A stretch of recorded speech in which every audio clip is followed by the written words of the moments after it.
Hi, I'm IKEA, and for today's video, I want to ramble on for a bit about hot takes, although a lot of these will be somewhat mild takes.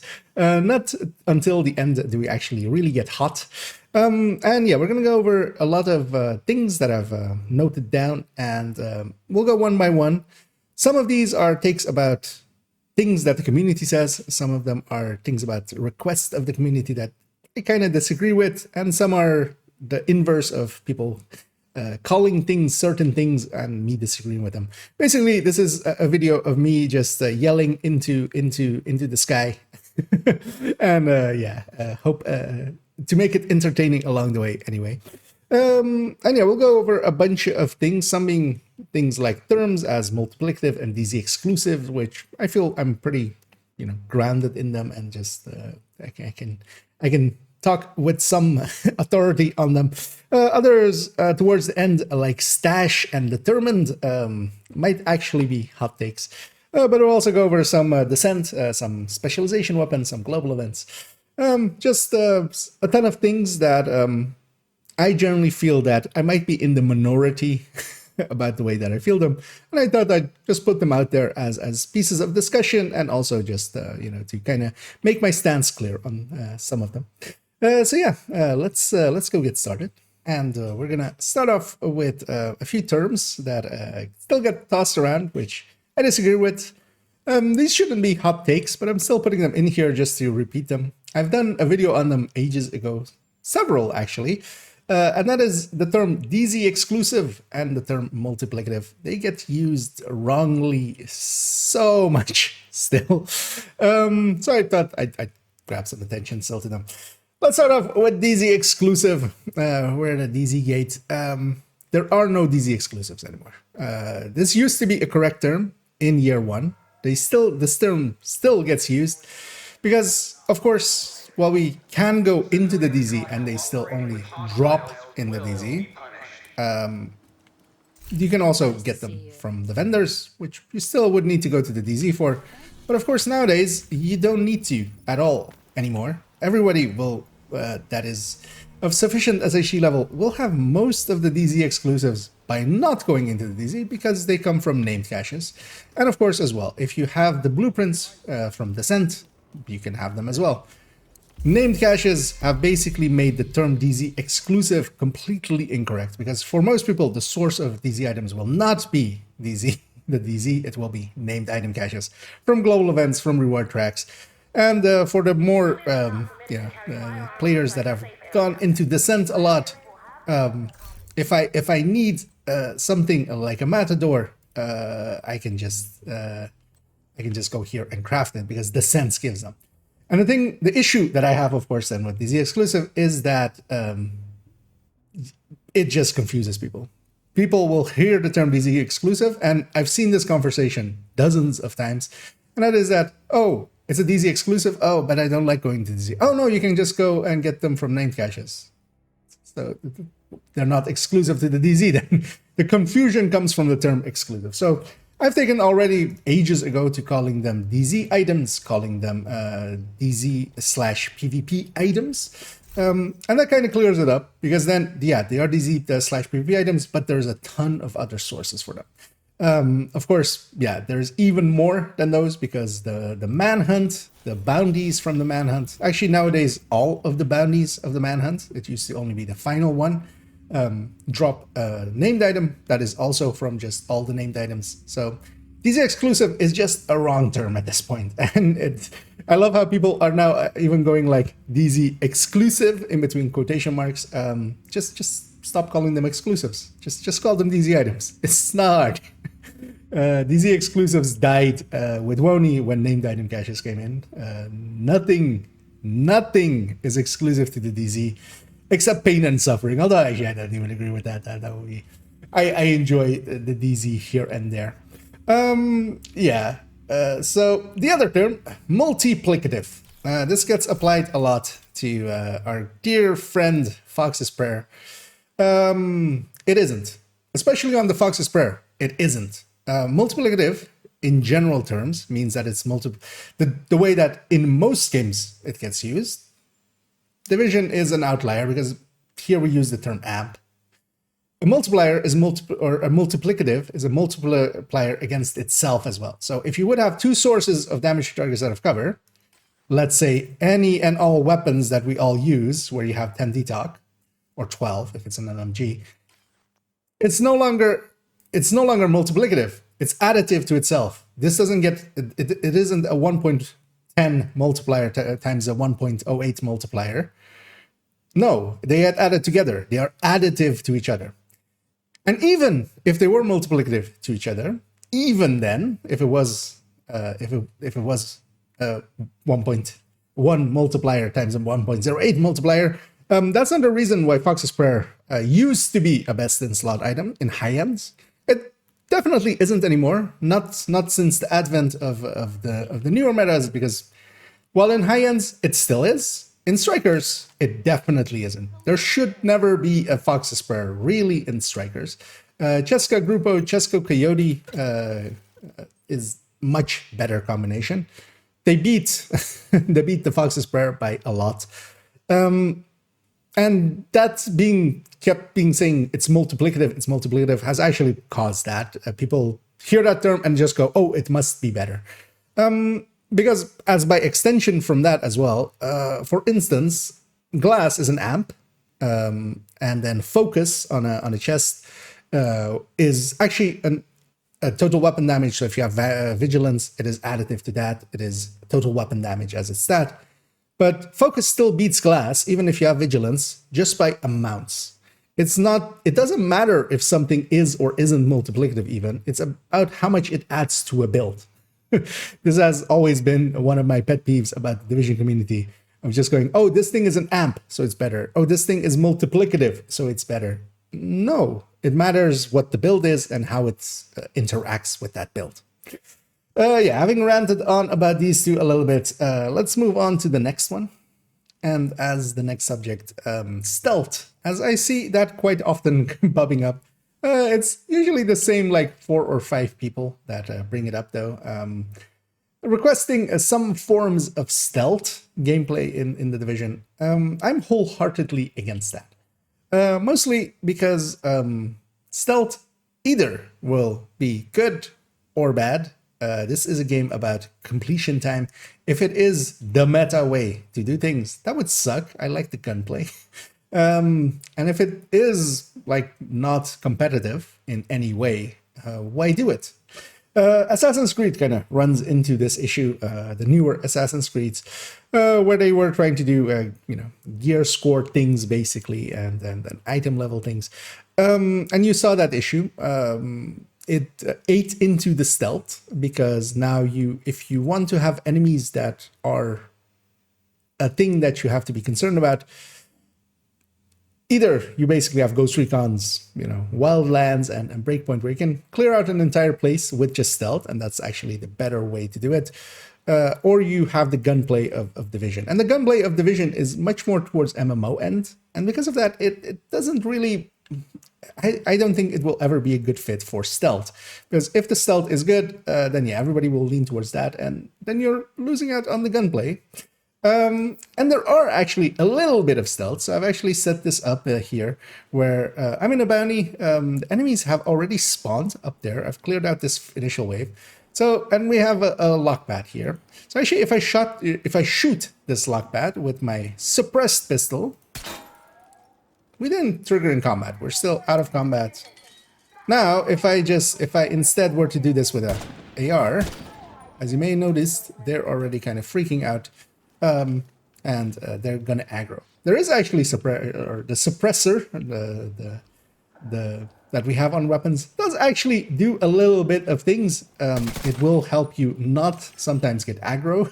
In the summit is actually one of the better places as well, where most of the doors are close enough to the next room, where if you do open them unsuppressed, you will actually get the aggro of the enemies. But that's basically as far as the stealth mechanics in Division go. You can kind of sneak behind people as well, as long as you're not in their line of sight. Having anything more than that, I feel, is asking for a different game. Is asking for basically Ghost Recon's kind of gameplay, and that exists. I like the Division's gameplay. I like that, yeah, you're putting mag after mag into enemy, and that is a skill that you kind of have to acquire to kind of recoil compensate. Not many other games do it that way.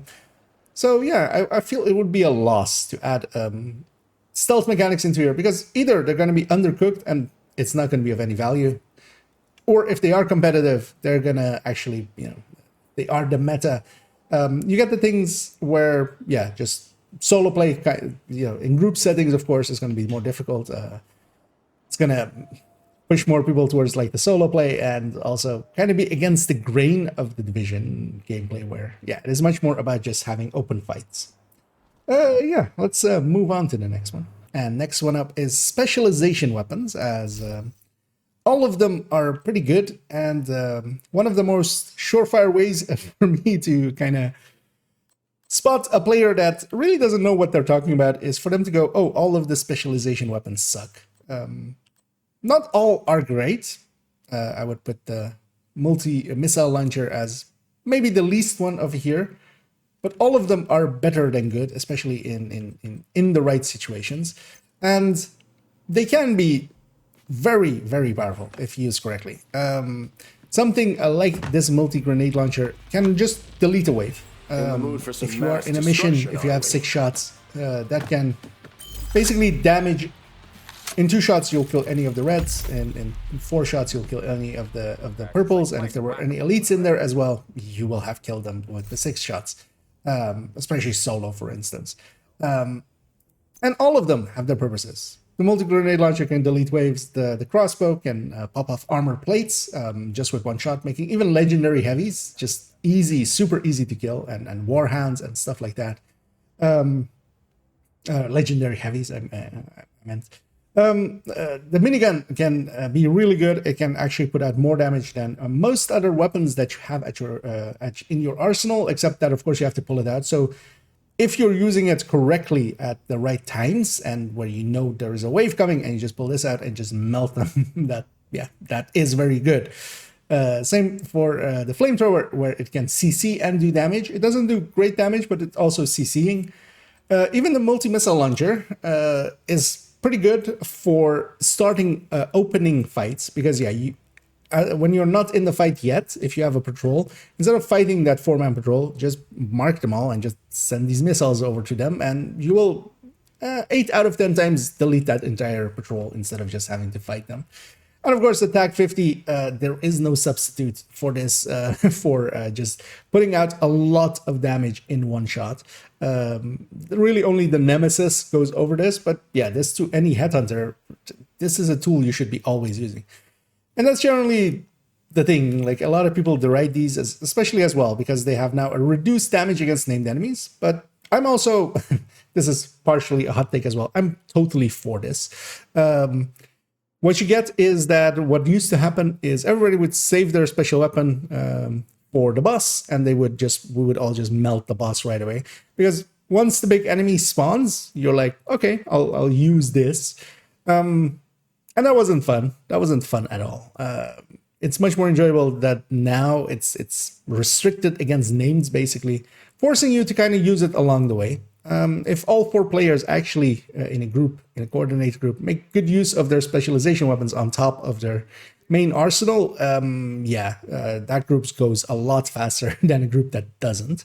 And yeah, I see this, for instance, having recently played things like First Ascendance and Destiny, where you save up your most powerful attacks for basically, when the boss enemy spawns, and you just melt them right away, making generally the boss the least impactful enemy of anything. So I'm definitely actually for this change, this 50% reduction against name enemies. And yeah, I'm very for using your specialization weapons on for instance, Eclipse. I will always have my crossbow, and I find it my duty to kind of break armor plates. If I'm running a red striker and then whatever specialization weapon I have, I will just use that. If I'm running solo around with a tech tank, actually this multi-missile launcher is a great opening tool. Any fight I'm starting, I'm kind of starting with this, doing a bunch of damage, because while we're out of combat, I have plenty of time to mark the enemies and just send these out. And this is likely the least of them, but even then, all of these are really good, and you should be using them more if you aren't. As we'll go into the next one, which is a thing that I keep seeing pop up, especially on discussion platforms like Reddit or in Discords, and that is whenever some advice is being asked for, somebody coming in and either to other replies or just by itself going, just have fun, just have fun, just by like that, just have fun, just don't care about whatever anybody else has said in here, just have fun. To that, I would likely answer, go fun yourself. Because, yeah, this is the level of kind of, you know, and because the thing of it is, it's an answer by people that are very much against, you know, doing meta things or being pro or anti-meta. They're very much at the anti-meta end, generally. And that's for yourself, fine. But you don't get to have that be because just you feel that way. You don't get to put that on other people. If somebody asks for an off-meta build, sure, provide them with off-meta builds. But just saying, just have fun, or you know, go for, you know, try things out and see what works best for you. That is not an acceptable answer. Never was. Not in real life either. Oh, hey, you have this car. What do you think about it? And I'm looking to buy cars. Oh no, just have fun. Don't listen to it. No.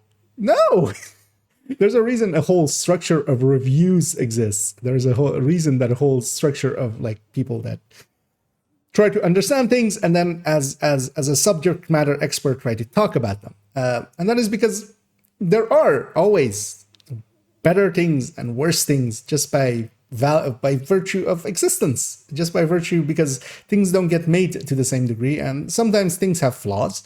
It's in the same way as with Division. Yeah, just go have fun. Okay, so I just, you know, so I just go run Rigger, right? I just go run X0. No, it's better to know upfront that some sets are better than others, worse than others. This is the whole why they're asking that question. Answering it with, you know, just go have fun or just go figure it out for yourself is such a horrendously bad answer that every time that I see it, I kind of want to pounce on that person, but I generally just refrain and just go like, it's not worth the time. That's not the hill to worth dying on. But in a general sense, in a video like this, I will actually we'll pounce on all of them all at once. Because also, if the person is asking the actual answer to it, if there is an answer to it, why not give it to them? And why not, you know, not be the dickhead just trying to be a contrarian that just tries to go like, no, there is no answer to what is some of the better weapons, what are some of the better builds, because there are objective answers to those. There are, you know, the strikers, as much as I would rather not it be at the top, is at the top. If for a lot of things, Headhunter is a very powerful talent. Determined is, together with that, even makes it even more powerful. All of these things kind of add up. Just saying go figure it out for yourself is not also the way that we do things as humans. The whole point of communication is that we can communicate with each other and share experiences. This is like going, don't go to school, go figure it out for yourself. No. Going to through a trajectory where you learn everything in a set way, and it tries to teach you things in a way that makes sense, is going to be much more valuable than you trying to go figure out quantum mechanics on yourself. Like, no. It's much better to just give the answer. And yeah, this has always been something that I just there. Same, to a lesser degree, is people defending a build by just going, it's fun, or going, it works for me. This is kind of in the same way. If you can't defend the build by an actual metric, because here's the thing, there are things that are fun, but you still have to kind of say why it is fun. So I like Umbra. Umbra is objectively worse than most of the other choices you can make in PvE, at least. In PvP, there is a case to be made for it, definitely. But on the PvE end, you're really only doing it if you just don't want to run Striker or Negotiator or Hunter's Fury or anything like that. That's a reason to run it. But then that's the reason. It's fun because it's different than everything else. Purple builds, they're horrendous. They really don't work well. But they're fun for their challenge of getting the pieces and then also the challenge of running the pieces. Being able to actually vocalize, if the only thing that you can say about it, it's fun, and you can't actually explain why it's fun, there is no value to your proclamation there. Because what is fun to you will likely not be fun to anybody else but you. There are people that find it fun to hang themselves from hooks from ceilings. I don't, even if they explained why that is through, the rush of adrenaline and just, testing yourself and your limits, I don't think that will ever be fun to me. Fun is different things to different people. Some people even enjoy just being malicious to others. That is, trolling, that's fun to them. That doesn't make the act of trolling fun. It makes it fun to them. Same as it works for me, because anything will work for whoever, especially if you're a competent player. I have run every mission on Heroic with a purple build. That doesn't make purple builds good. And the issue of it actually always comes to as well if you're recommending it to others without the caveats. I will recommend to others purple builds and even 6-piece 511 builds and even some builds like X0 to certain players, just because I know they will enjoy it. But then I give them with the caveats, that the caveats of they're weaker, they're just there to be something different. They're not there to be the meta. If you're recommending something to someone, you're asking them for their time. If you're wasting their time, that is the thing that most people have an objection to. It isn't that we're just anti-fun. We're anti you going just, it's fun. We're against the word, not enjoyment in general. That went on a little bit of a rant there. But let's move on to the next ones. As that is vendor items. As I see quite often people going, they should buff vendor items so that they're better. This is a somewhat minor one. I would disagree with that. And the reason for that is something we see kind of with Division 1 vendors. With Division 1, it is actually worthwhile to keep paying attention to the vendors and going and getting items from there. But that never feels good. An item that drops, whenever you get an item from a drop, when you're just, have murdered something and it drops it for you, that is a much better feeling than, I just, I just waited for this for the vendors, on the vendors, and I got it from the vendors. And I'm specifically thinking here, of course, about the damage to elite purple mods that are pretty, you basically get them from the vendors in Division 1. They are very important to a lot of styles of builds, and you could only get them from there. And that just made it a waiting game for the vendors to spawn them, and so you could go get them. And that just never feels good to me. It is much more enjoyable to actually get the item. Now, of course, within Division 2 as well, we have the targeted loot system, which really helps getting certain items. Outside of some unicorns / super unicorns, which are like the really hard to get items. Think of the Habsburg pieces that you use for Headhunter. Think about some of the Brazos pieces, for instance, for some of the builds. Lengmo chests for Pestilence builds. Outside of those items, and outside of things like 13 PFEs, most of the items can just be farmed for pretty easily. Having the vendors have them, outside of, for instance, now we have the Countdown vendor. Third item, of course, can be a DZ item. Quite often, this has actually been okay DZ items. TDI card customs have been up there. You still need to optimize them. They're not great on their stats, but they're great just if you need one. that to me is fine, but having items be really well rolled, coming, getting basically god rolls or something from vendors, I would completely disagree with. To me, that would take away a lot of the enjoyment that I have from the game of just farming for things. Because if I get it from a vendor, yeah, I can just get it. And also I can get 4 of them, one for each character, if there was like a god rolled FAMAS. The one place I would say that it would be good on them to maybe at some point improve the items is the DZ vendors. That's the only place I would agree with it, just because the currency is a little bit harder to get, although there are so many tricks to it that you could use to get DZ credits nowadays that also would not be safeguarded. But of course now, yeah, Yao as well having been taken off of the clan vendor, not a choice I per se agree with, but there's other ways of getting Yao, even to this day, as for instance, in the last video we explained. On the DZ vendors, at least this currency is hard enough to get that it might be okay to have better items here. But on the main vendors, I really dislike, actually, in Division 1, when there is a really good item on a vendor, especially in the mod selection, where you just go and get it all for there instead of farming for it. Now, of course, in Division 1, it's a little bit harder because also there's no targeted loot, so you kind of need that system. But in a game which has targeted loot, yes, I'm not a big fan of bumping these up. Yeah, let's move on to the next one. And that's going to be listening to the community. As this gets used in a lot of games. Oh, the devs don't listen to the community. In the case of Division specifically, there have been plenty of places where the devs have definitely listened to the community, Ouroboros being one.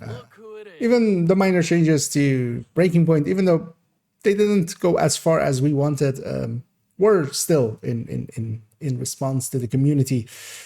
But that's not really the part that I'm going for. It's just people using the thing they should listen to the community. And what the hell does that mean? Because the community is very splintered on a lot of subjects. Make the DZs better. No, the DZs aren't worth it. Nobody plays it. Make the synth better. No, the synth isn't good. Nobody plays it. Make countdown better. No, countdowns will suck anyway. Both sides of... there are people that even going things as they should add cars to it so we can just drive around, not thinking at all about how tiny the map is.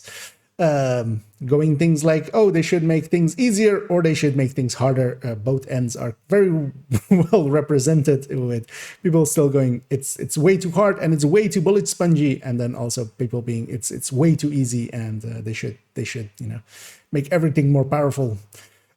Even in the terms of they should nerf everything or they should make everything even more powerful. Both sides are represented. That is how a community generally works. Just listening to the community doesn't mean anything, because yeah, if they were listening to the community, yeah, we would also have things like, oh yeah, and which has been popping up a lot lately, and I definitely see that as one to address as well, is more revealing clothing or boobs. Basically, just put boobs in the game. No, please don't. I'm on the other end of that spectrum.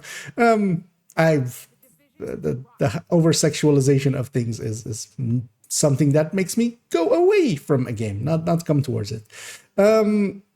Yeah, the community is not a singular thing. Listening to the community is not a thing that any dev could do, because if they listen to one part, they're not listening to the other part. And together with that, the Division devs, well, not as, because they just don't have the resources, it would seem, we can just conclude basically just by how much has changed and not.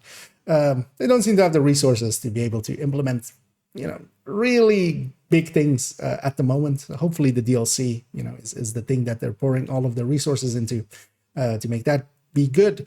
And that means they have limited choices. For instance, yeah, Breaking Point likely just getting a different number to its to its weapon damage is likely just because that was an easy fix for them. They didn't really have to re-implement the mechanic of it and retest it. They could just change a number and send it out. Is that great? Not really. But there's also plenty of places where, yeah, they have kept actually things for the community. I can think back, for instance, to Anderson, not the Anderson XP farm, but just the Anderson exotic farm, which was, I think, when the season of Anderson was active. At the end of it, it would just give you a random exotic. Even in one of their live streams, they said they already had a fix for it, but they actually waited till the end of that season to implement that fix. Because they were like kind of okay with it, because there were actually better ways to get exotics or faster ways, but that was actually an enjoyable way to get exotics. You could rerun that mission. That mission was kind of hard, especially, well, you didn't need to do it on heroic, but I did it a ton on heroic, and I kind of enjoyed my time with it, and also with the players I was with at the time. Yeah, those kind of things. Yeah, they do listen from time to time. They don't, of course, listen as much as we would want to, but also, yeah, to what? Because yeah, a lot of the things that came up before this, like stealth, like vendor items changes and stuff, yeah, do they listen to the other side or to, you know, the side that I'm on? That just, yeah, there is just saying listening to the community is by itself not, it doesn't mean anything. It's just placating to the masses. It's just trying to be a populist, basically. You have to make the point of what you want to have, and then people can discuss. Because generally what people do is they go, oh, they don't listen, and then just a lot of other people come around and they just sit around and circle jerk each other to a conclusion, which is that, you know, the devs suck, which they don't. The devs made this beautiful game that I very much enjoy. And they made actually a different game as well that I very much enjoy in the Division 1. And yeah, there is bad, but there is also good. You have to kind of, you know, be honest about it and not just only think things are bad, because they aren't. This game is here. We can play it and enjoy it. And yes, it crashes sometimes, but not all the times. And there have been games with much bigger issues through the years. As we come to the actual hot takes towards the end here, there's going to be 3 of them. The first one of them is going to be Descent. And Descent pools, especially, is going to be the hot take part. And yeah, Descent gets derided a lot by a lot of people as a mode that they dislike. Generally, when I push people on it, they will not have played it, which is an experience I keep experiencing over and over again. It's one of those things, you know, if I had a penny every time I saw it, I would have a lot of pennies, not just 2. And yeah, it's not, because a lot of people just keep repeating others. That's always the case with the community as well. A lot of people will not have experienced even some of the things. They will just, you know, repeat others. And yeah, there is a large contingent of people just going, Descent is shit. So a lot of people will keep repeating what they heard on that and go, Descent is shit. And when you push them on it, turns out that they didn't play it at all, or barely. And while you can form an opinion very quickly about something, Descent definitely is not something that, if you haven't put a little bit of time in it to understand it, I don't feel you really are talking from you're talking from ignorance, basically. You're just repeating others, because Descent is a lot of fun. I enjoy the game mode a lot. I wouldn't want to play it all the time. I wouldn't want this to be the game always. But as a thing to jump into once here and there, it is a lot of fun. A lot of people as well I see going on about it's not fun because in the early loops they get destroyed by things. If you're getting destroyed in the early loop by things, I'm gonna kind of have the same conclusion that I would have for people that were deriding the specialization weapons, and that is that you might want to improve a little bit in the way that you are as a player, because Descent definitely isn't hard. With the right pools, something like Greed here, or Rat, or Envy, which has been a little bit missing in action, but hopefully they'll fix that up now that we kind of know and kind of can guide them to that. Yeah, if you're struggling in Descent, you shouldn't. And yeah, in the future as well, I'll make some guides for it and hopefully inform people, because yeah, there's a lot of bad decisions that you can make here, and it relies a lot on your game knowledge. You need to kind of know what multipliers are, which are separate multipliers, what is total weapon damage, what is weapon damage, and you know, how do those interact to really make decisions in here, but also you don't need to, of course. You can just follow other people's. Whenever people exit, they have that exit screen. You can just copy whatever they made for that run. And in the same way as with normal builds, just copy other people if you don't know what you're doing. And maybe in the future, you might know what you're doing. Now, the really hot take is actually descent pools, the descent rotation. This seems somewhat universally against, people are universally against it. I'm not per se completely for it, but I completely understand it, which I feel a lot of players don't seem to. And that is that once they added in a ton more talents and moved, we don't have those in here, for instance, but the status effect wants to be yellow, the sadist, the ignited, eyeless, things like that. And added in a lot of other talents like in sync and intimidate into the pools. The balance was gone. Anybody that would have played it without rotations would have seen that the balance is completely gone. And that is the reason why rotations exist. I feel a lot of people don't understand why rotations exist at all. They are for balance. Now, of course, they didn't need to add any more talents into it. They could have just kept the pool or the talent there without any rotation. But then also, yeah, this is at least also a little bit of progress. A few of the things that have been added have made it a lot more enjoyable. Intimidate being in there, Regicide coming in. Regicide is actually a lot of fun in Descent. But once they added those in, yeah, they needed a balancing factor, because imagine Envy and how much more powerful Envy is than the rest of the rotations. But Envy still has 2 yellows that basically could be something else. If you had In Sync in there, together with, Trauma, Ignited, Sadist, Eyeless, and then In Sync, and then Opportunistic with a shotgun. Imagine how powerful that would be. For them to keep the balance. Now, of course, they could have rebalanced it. But now if you don't get those good choices, you are kind of in the shitter. Same as well, actually, with even the amounts of exotics we had in the season before rotations were coming in, it was actually kind of hard to get the right exotics for especially a Nemesis fight. This is not the most elegant solution, but it's at least a solution. I am happier to have, with the pools that we have, it works fine. We do have generally good exotics, although most of us do exclude, Sloth and Gluttony from our runs. I do as well, which kind of sucks, of course, but they could always rebalance them. They should at some point as well. But that doesn't mean that rotations by themselves are only a bad thing. They could use some improvements in some ways, especially rebalancing towards, some of the worse ones having a little bit more talents. Hell, just put Trauma and all. just why not?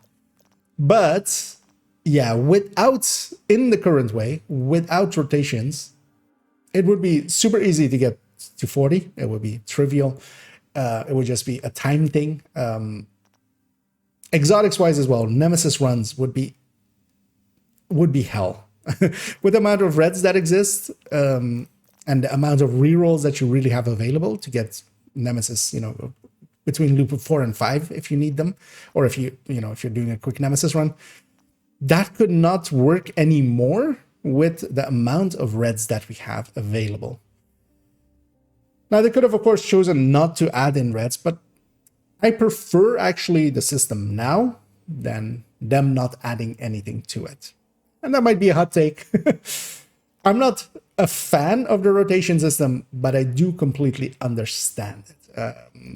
That it was needed for balance, both for deep runs and also to give the ability to more consistently do Nemesis runs. Because with all of those things there, yeah, every one of us would be going to loop 8 instead, making it a lot longer, just because we would need the rerolls to just get 6 talents up to a decent level.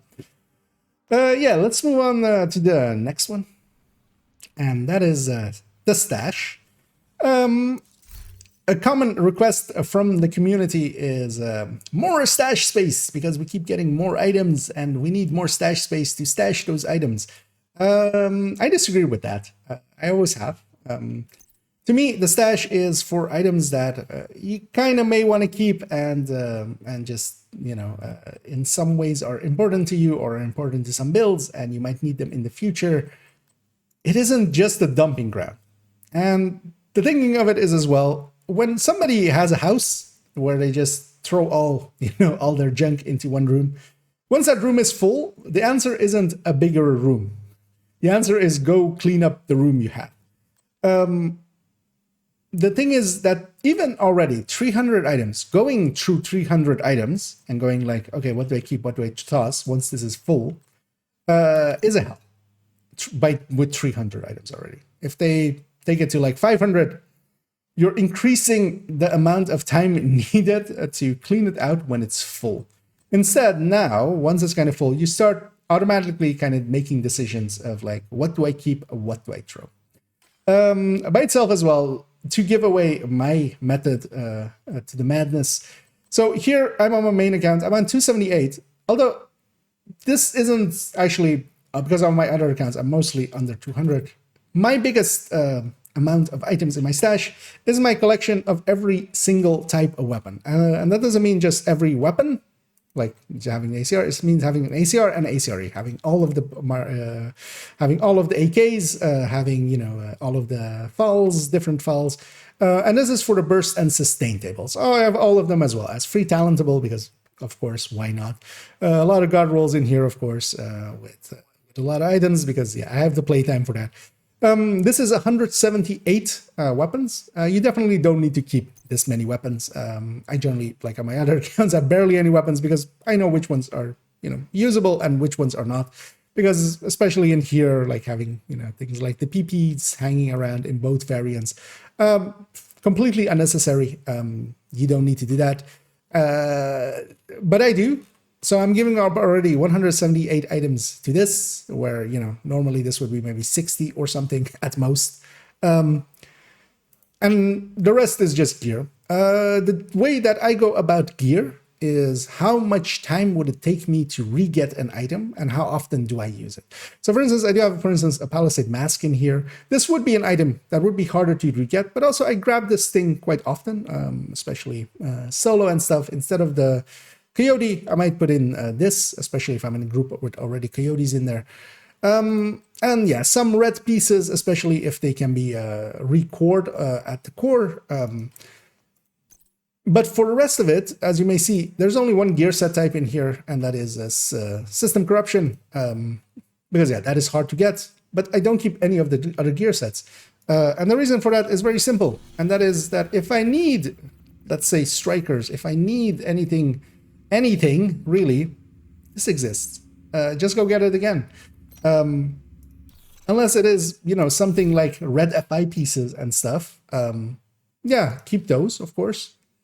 But then also, once you have a red FI set, do you really need, like, once I have this red FI set, do I need more FI pieces? Really? Because I don't, really.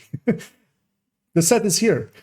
Because also, anything in here, unless it is in here for instance, I have, well, let's say Festive Delivery in there, but I have a Courier in here.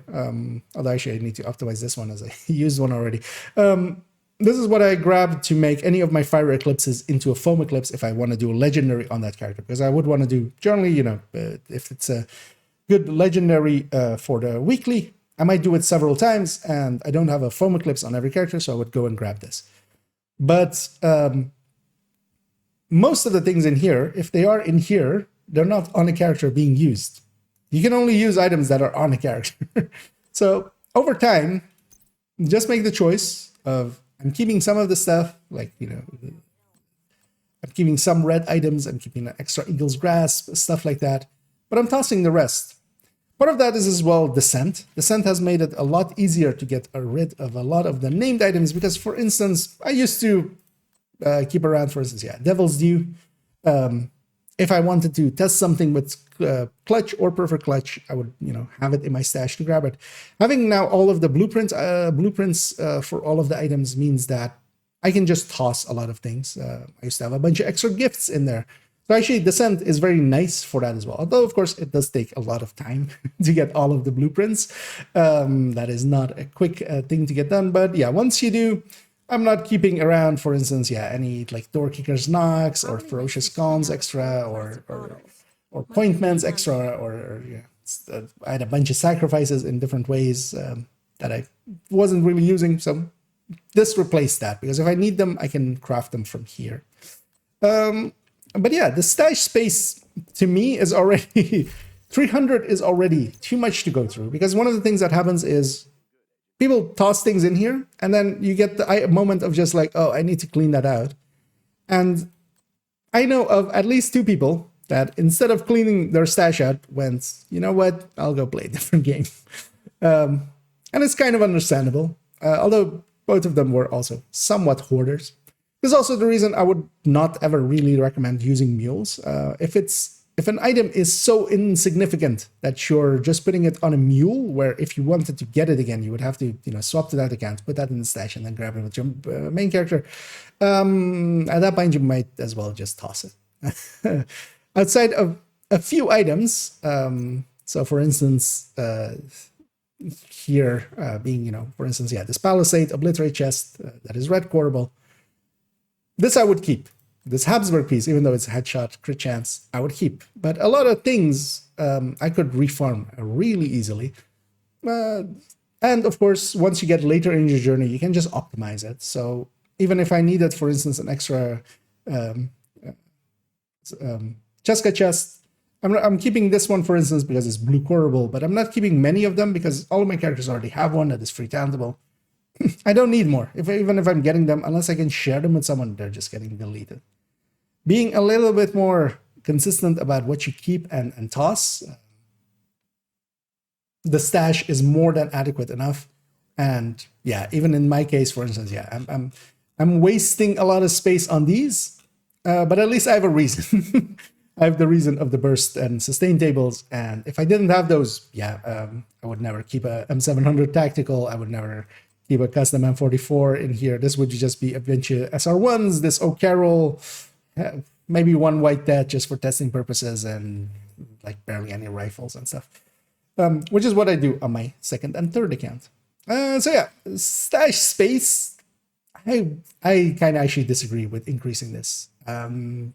Clean up what you have instead of asking for more space to toss more junk into, because that's generally what this actually ends up being. Is I'm keeping, for instance, one of every exotic even in here, unless all my characters already have it. So I don't have a memento in here because all my characters have a memento. And in then, you don't need to keep, like, I see people keeping Eclipse pieces, which is insane to me because you can just craft it. It comes with a yellow core, unless it is with hazard protection or something to make hazard protected Eclipse wit or such, or a very specific type of Eclipse wit, or maybe a red Eclipse. Unless it's something for that, no. If you're just recalibrating the stat on it, it's a god roll item when you craft it. Basically, it comes with a yellow. So let's move on to the last one, which is determined. And indeed, determined, as I feel that a lot of derision goes its way, and a lot of people grandstand about it. I disagree with that a lot. People go, it is severely overpowered. I would say that there are many another thing that are much more overpowered than determined. For instance, strikers or headhunters or Scorpio. All of those things are just as, or if not more, overpowered than determined. Because, for instance, here as well, I'm kind of struggling getting that first shot in. But of course, once you get the first shot in, you can just, you can be very determined that everything else will go in pretty easily. Is determined strong? Yes. Is it overpowered? Depends on against what, because we have so many overpowered things in the game, including just normal headhunter, that I would say not particularly. It still requires that first headshot. It still requires a decent enough build to get the headhunter high enough to even get determined going. It is really good for solo play, but also even in group play, it already kind of falls apart, I would say. And also, I wouldn't say it's more powerful than, for instance, what I have there, which is Golden Bullet. Golden Bullet helping there with you know, making shots a lot more powerful. And while it is one of the best ways of dealing with 5 directives, that is really its only big strength. That is why it has become the go-to for a lot of people. But this talent by itself is not as bad as I feel a lot of people make it out to be, because you are still choosing to not do other things that just are about as fast, if not faster or more safe. Including, yeah, Scorpio, for instance. Scorpio is the classic, most overpowered thing in the game. And Determined as well could not exist with the other one of the most overpowered things in the game, which is Headhunter. When Headhunter already came in, I was kind of miffed that it was as high as it goes, to that 1250%. If it was a little bit lower, if it, for instance, even with Marksman Rifle, could not deal with names at the very least, I would be a little bit more okay with it, because now, especially solo, yeah, you can just, especially if you're going against the right targets, like we are here going against some outcasts, yeah. This, together with Determined, is what makes it very strong, because without Headhunter, Determined could not do its thing. Without Determined, Headhunter could still do its thing. So, and of course, it's Headhunter's interaction with shotguns is still something that, if this didn't exist, would be the go-to by now. So yeah, and I feel as well, a lot of people that are very elitist against this, I'll use that term, don't seem to be elitist against a lot of other things that are also very overpowered. Regulus is very overpowered, especially with Headhunter's ability, for kind of the same reason. Especially also that it scales with Dutch City for the Dutch City shot, making, you know, entire waves disappear. All those things are just as potent as Determined is. Is Determined an outlier? I wouldn't really say so. Not against Scorpio, not against Striker. Is it an easy way to grind 5 directives, and is it very popular? Definitely so. But even then, yeah, with it, you still die here and there. That's not it's not 6K Striker for those that remember 6K Striker in ways. It is powerful, but it isn't the all end game ender, because yeah, it doesn't. It has its limitations. If you're grinding the right things, it can very much make them easier. If you're grinding the wrong things, or want to grind other things, as we have a elite convoy here, it isn't actually as potent as some make it out to be. And even then, the only reason to really not run it is just because it goes against, you know, your fun. And as we discussed earlier, that's different for different people. You don't get to decide what is fun for other people. That is like one of the limitations. It's like we'll make it the paradox of fun. You know. Fun is different things to different peoples, and this isn't not fun. Especially, you know, this isn't quite different as well from any of the global events and such that are now exist, that a lot of people are, you know, very okay with. As a small bonus one as well, yeah, talking about some of the global events, as they did get a buff. I find it still surprising that a lot of people still haven't figured out how good a lot of them are. Because Golden Bullet actually, at this point, I would say is one of the weaker ones. Things like Guardians, things like Hollywood actually exceeded by a lot. Things like SHE Exposed and Polarity definitely match up against it as well. So yeah, I don't think the way that a lot of people still talk about Golden Bullet with the reverence. I feel they just haven't really tried or really understood how the other global events have changed. So yeah, let's take this to a conclusion. And to conclude this video, I hope you found parts of this informative as we went over some of my opinions on some things. And I hope also that, it didn't make you exceptionally mad or in disagreement. I'm, of course, always up for discussing any of them, but I feel very strongly about some of them, like, the DZ exclusives and multiplicative basically as terms. It kind of needs to die. I've ranted about them many a times, also long times ago, and kind of bring it back. But yeah, on the other ones, I hope I've been able to convince some of the other side, if you believed in some of them, for instance, in the stash, or like the tournament being completely an outlier or such. It is overpowered. It's just not that. It's not what some people make it out to be, as like the end of the game or something. And yeah, went over a lot of things, of course.